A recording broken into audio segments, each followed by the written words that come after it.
morning. Welcome to Tambay ni Motor World. Thank you kay Sir Ryan for inviting us. Kami po pala ang group ng Grip Shift PH. Puro mga na Grip Shift na Decambio. Luma. Ito po, John. Sabihin mo yung bike mo. Ito yung Vespa PX namin.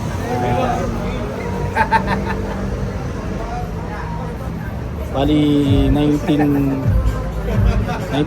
model siya.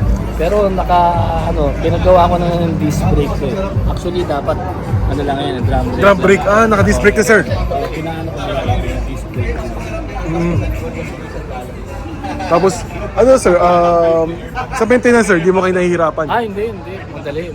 Madali lang. Madali lang. Ilan years na po sa inyo to sir? May 7 7 years na. Thank you sir ha. Ay. Sir, ito naman yung bike niyo po. Good morning po. Good morning sa lahat. Ang dala ko naman po dito ay isang Vespa PX 150. Manual geared scooter po siya with clutch and gears. Ito po yung millennium model, year 2013, 2014. And currently may grupo kaming binuo nitong Binondowas, which is a Grip Shift PH. Since po ito, 2018. And sana may mga sumali pa po sa amin at masaya po dito. Kahit luma po ang inyong mga motor, tulungan po namin kayo. Thank you sir.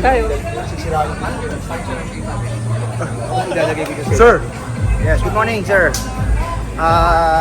Michael Spirito po ng Binondowas. Okay. Ito, Vespa 50S 50cc na grip shift. Yan, grip shift din. Parehas ng mga bike na mga kasama ko, pero baby lang po. 50cc na 1960s. 1960s. Yeah, 60s. And still running naman, good running naman. Lahat yan manual pa. Manual. The brakes is drum brakes, harap likod. Pero siyempre, expect mo, mabagal lang siya. Kaya may naman ni Jerica naman, dahil makamaubusan tayo ng gasolina, kaya may dala tayo dyan. Yun lang sir, thank you. And thank you kay Ryan sa tambay. Thank you. Kaway.